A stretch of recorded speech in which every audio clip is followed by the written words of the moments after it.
दोस्तों आज मेरे साथ बहुत ही भयानक हादसा हुआ। बाइक मेरी खाई में गिरने से बची और मेरे काफ़ी ज़्यादा चोट भी आई है। ये देखिए कितनी ज़्यादा चोट आई है, बाल बाल मरने से बचा हूँ। तो गाइस फाइनली मसूरी और देहरादून घूमकर हम आ गए हैं अपने घर दिल्ली। और मसूरी और देहरादून की जो जर्नी थी हमारी कैसे रही, मैं आपको वही बताने वाला हूँ। क्या क्या इंसिडेंट हुए वही सब मैं आपको बताने वाला हूँ। हम मेट्रो के लिए गए कश्मीरी गेट। कश्मीरी गेट से हम जैसे ही उतरे तो हमने कश्मीरी गेट से देहरादून के लिए बस पकड़ी और देहरादून हम पहुंच गए थे 4 से 5 घंटे में। उसके बाद में हमें हो गई थी शाम के टाइम, काफ़ी लेट हो गए थे हम। तो उसके बाद में हमने खाना वगैरह खाया और हम रुक गए रात में देहरादून को हम सुबह में हमने बाइक ली और बाइक लेकर हम पहुंच गए सहस्त्रधारा। और सहस्त्रधारा जैसे हमने देखी, उसका जो नज़ारा था काफ़ी ज़्यादा खूबसूरत था। वहाँ का जो टिकट है और बाकी चीज़ें जो हैं, किन किन चीज़ों में सहस्त्रधारा का पानी जो है इस्तेमाल किया जाता है। वहाँ पर लोग कैनी में पानी भर भर के लाते हैं फ़ायदे के लिए, जैसे किसी की खाज हो जाती है, खुजली हो जाती है, उन सब के लिए सहस्त्रधारा का पानी बहुत ही अमृत है। वो मैंने आपको अपने व्लॉग में बताया है, वो वीडियो जाकर आप देख सकते हैं। सहस्त्रधारा के बाद हम वहीं से गए थे रॉबर्स केव, यानी चोरों की गुफा। चोरों की गुफा में जो पानी था वो घुटनों तक था। बारिश जो थी वो बहुत ही हल्की हो रही थी, बूंदाबांदी हो रही थी बारिश। रॉबर्स केव जो है, जो चोरों की गुफा है, वो लगभग 2 किलोमीटर लंबी है और लास्ट में वहां पर एक कैफे भी है। तो ज्यादा पानी होने की वजह से हम आधे रास्ते तक ही गए, पूरा रास्ता हमने सफर नहीं किया था क्योंकि आगे जाना खतरा था। तो हम बीच में से ही वापस आ गए थे। वहां पर बाहर की तरफ जो है रेस्टोरेंट वगैरह बने हुए थे, तो हमने रेस्टोरेंट पर खाना वगैरह खाया। उसके बाद में बारिश होने लगी थी काफी तेज। वहां पर एक गार्ड आया और गार्ड ने जितने भी रॉबर्स केव के अंदर आदमी गए हुए थे, गार्ड ने उनको सबको बाहर निकाल दिया। उसने कहा कि इसके अंदर जाना खतरा है, पानी जो है बारिश होने की वजह से कभी भी बढ़ सकता है, इसलिए बरसात के मौसम में रॉबर्स केव जाना खतरों से खाली नहीं है। रॉबर्स केव के बाद हम गए देहरादून चिड़ियाघर। देहरादून चिड़ियाघर का जो व्लॉग है मैंने वो भी डाल दिया, आप जाकर देख सकते हैं। तो देहरादून चिड़ियाघर जो एक्सपीरियंस था वो इतना अच्छा नहीं रहा क्योंकि वहां पर ज्यादा जानवर नहीं है। आप जा सकते हैं, फैमिली वगैरह के साथ जा सकते हैं, तो उन सब चीजों के लिए काफी अच्छा है। उसके बाद में हम देहरादून रात फिर रुके। उसके बाद में अगले दिन जैसी सुबह होती है तो देहरादून से हमने बाइक ली। हमारी जो बाइक थी ग्लैमर थी। तो ग्लैमर बाइक से हम जैसे जा रहे थे, क्योंकि वहां के रास्ते जो है काफी ऊंचे हैं और रास्ते जो है काफी खतरनाक है, जो मसूरी के रास्ते हैं। कहीं कहीं पर आपको देखने के लिए मिलेगी जो इतनी इतनी छोटी छोटी बाउंड्री है और कहीं कहीं पर आपको बाउंड्री भी नहीं मिलेगी।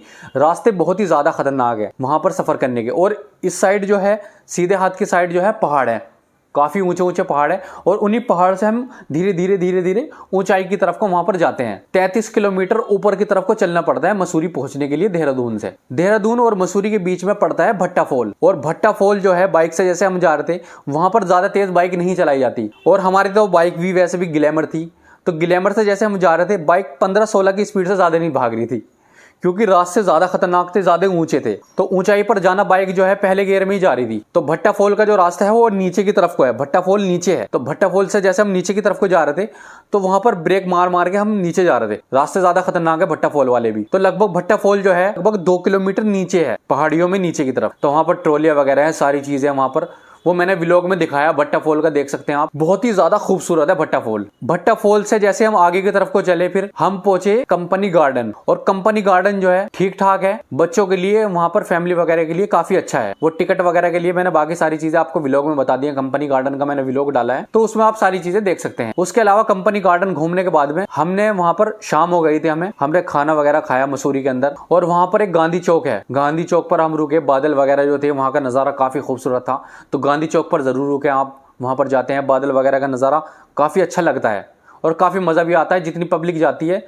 वो चारों तरफ डाइवर्ट वहीं से ही होती है, वहीं से सबके सब पब्लिक घूमने के लिए जाती है। हमने 1000 रुपए में रूम लिया वहां पर मसूरी के अंदर। रूम काफ़ी अच्छा था और काफ़ी बड़ा था। हम पहाड़ियों पर ऊपर की तरफ को रुके हुए थे, तो बालकनी का जो नज़ारा था काफ़ी ज़्यादा अच्छा था। चारों तरफ से ऊपर ऊपर पहाड़ियाँ दिख रही थी, बादल वगैरह दिख रहे थे। हम रात में वहां पर सोए। सुबह के टाइम हमने अलार्म लगा लिया था 5:30 बजे का। तो नहा धोकर हम 6 बजे रेडी हुए। उसके बाद में हम पहुंच गए गांधी चौक। गांधी चौक पे हमने नाश्ता किया और बादल वगैरह जो हमने देखे वहां पर, सनराइज होते हुए वहां से काफी अच्छा लगता है। तो कुछ लोगों ने वहां पर हमें बताया कि जॉर्ज एवरेस्ट जाओ, वहां से सनराइज होते हुए देखना बहुत ही ज्यादा खूबसूरत लगता है। जॉर्ज एवरेस्ट की जो ऊंचाई है लगभग 1 किलोमीटर ऊपर को जाना पड़ता है। भाई वहां पर जाने में हालत खराब होगी क्योंकि ऊंचा काफी था। 1 किलोमीटर ऐसे ऊपर की तरफ को चलना पड़ता है। बाइक वहीं अपने खड़ी कर दी थी अपनी, रास्ते काफी खतरनाक है। हम जॉर्ज एवरेस्ट पहुंचे कैसे जैसे तैसे करके, थक गए थे काफी ज्यादा। वहां पे चारों तरफ घूमे, वहां पर एक रेस्टोरेंट वगैरह भी बना हुआ है, वहां पर एक हेलीपैड भी है। हेलीकॉप्टर से वहां पर चारों तरफ का नजारा देख सकते हैं। हेलीकॉप्टर भी आप रेंट पर वहां पर ले सकते हैं। 5 लोगों की जरूरत पड़ती है वहां पर हेलीकॉप्टर में घूमने के लिए। जॉर्ज एवरेस्ट की जो सबसे ऊंची चोटी है, जॉर्ज एवरेस्ट से लगभग 900 मीटर है ऊपर की तरफ को। तो वहां पर कुछ लोग कह रहे थे कि अब तो धूप निकल रही है, तो वहां पर जाने का कोई फायदा नहीं है। अगर आप वहां पर जाते हैं तो लगभग 5 बजे वहां पर पहुंच जाएं। सुबह के 5 बजे आपको वहां पर जाना होगा अगर आप सनराइज देखना चाहते हैं। वहां का नजारा बहुत ही खूबसूरत लगता है। हमने सर जॉर्ज एवरेस्ट से ऊपर की तरफ को जो देखा ना, आज भी इतने इतने से दिखाई दे रहे थे हमें। पहाड़ी इतनी ऊंची थी, सोचो कितने ऊपर जाना पड़ रहा होगा वहां पर। सर जॉर्ज एवरेस्ट जाने के बाद में हमें जाना था Kempty fall. Sir George Everest से केम्प्टी फॉल 15 से 17 किलोमीटर है। तो हमने बाइक अपनी दौड़ा दी वहां को। बाइक तो वही अपनी 15-20 की स्पीड पे जा रही थी, क्योंकि पहाड़ों से ऊपर को जाना पड़ रहा था। बाइक तेज जा रही नहीं थी। और केम्प्टी फॉल वाले जो रास्ते हैं वो बहुत ही ज्यादा खतरनाक हैं। कहीं कहीं पर आपको चारों तरफ से बाउंड्री भी नहीं मिलेगी। और इस साइड में जो लेफ्ट हैंड पे जब आप जाते हैं तो लेफ्ट हैंड पर पहाड़ियां हैं ऊंची ऊंची, और साइड में जो है छोटी छोटी बाउंड्री है रखी हुई, और नीचे बहुत नीचाई तक खाई है। और खाई जो है बहुत गहरी है, लगभग 3-4 किलोमीटर नीचे। अगर आप नीचे गिर जाते हैं तो आपकी बॉडी का पता नहीं चलेगा कहाँ गिरे हो। तो वहां पर बहुत ही संभल कर जाएं। 10 किलोमीटर तक हमने सफर किया होगा। केम्प्टी फॉल पहुंचने में हमें लगभग 5 किलोमीटर रह गए थे। तो एक पहाड़ी थी बहुत ज्यादा घुमावदार ऐसी। तो हम जैसे ही ऐसे करके मुड़े, वहां पर पड़ी हुई थी बजरी, बारीक बारीक बजरी पड़ी हुई थी। तो हमने जैसे ही, बाइक तो वही अपनी 15 की 20 की स्पीड पे थी, तो हमने जैसे ही अपनी बाइक को मोड़ी, वहां पर बजरी पड़ी हुई थी। बजरी पर बाइक ऐसे स्लिप हो गई और भाई मैं नीचे गिर गया। तो मेरे जो है काफी चोट आई। यहाँ पर मेरे कोहनी में चोट आई है, पूरा छिल गया था मेरा ये, और मेरे पैर में भी चोट आई। तो ऊपर वाले का करना ये हुआ कि अगर हम दूसरी साइड होते तो हमारी बाइक जो है खाई में गिर जाती और हमारा कुछ पता नहीं होता कहाँ गए। तो इतनी ज्यादा खतरनाक वहां की जो है पहाड़ियां हैं, खतरनाक रास्ते हैं। केम्प्टी फॉल वाला रास्ता जो है वो सबसे ज्यादा खतरनाक है, क्योंकि उस रास्ते में इतने ज्यादा खड्डे हैं और बजरी पड़ी है। कहीं से रोड बनना है, कहीं से कुछ हो रहा है, कहीं से कुछ हो रहा है। वहां पर बाइक से ना जाएं। बाइक से जाने का रास्ता जो है काफी ज्यादा खतरनाक है। जितने भी जो मेडिकल स्टोर थे केम्प्टी फॉल के पास ही थे। केम्प्टी फॉल वहां से लगभग 5 किलोमीटर दूर था। अब आसपास में कोई मेडिकल भी नहीं था जो वहां से हम पट्टी वट्टी कर सकते थे हाथ पर। अपने हाथों से खून निकल रहा था, पैर से खून निकल रहा था मेरे। पब्लिक देख रही थी इसके क्या हो गया। तो भाई हम आगे की तरफ को गए। 5 किलोमीटर पहुंचने के बाद में वहां पर हमें एक छोटा सा मेडिकल स्टोर मिला। हमने वहां पर लोगों से पूछा कि यहाँ पर मेडिकल स्टोर क्यों नहीं है। तो लोग कहने लगे यहाँ पर कोई ज्यादातर बीमारी नहीं होते, मेडिकल स्टोर की क्या जरूरत। तो भाई मेडिकल स्टोर की जरूरत नहीं है, तो टूरिस्ट प्लेस है तो मेडिकल स्टोर होने चाहिए वहां पर। तो वहां पर मैंने पट्टी वगैरह की। मेरी जीन्स भी जो है वो फट गई थी। उसके अलावा हाथ में भी काफी चोट आई थी, तो मैंने पट्टी वगैरह की हाथ पे अपने। तो फाइनली हम केम्प्टी फॉल पे पहुंचे। केम्प्टी फॉल की जो सीढ़ियां है 250-300 सीढ़ियां भाई, उनसे उतर कर नीचे जाना पड़ा। पैर में भी दर्द होने लगा क्योंकि चोट लगी हुई थी।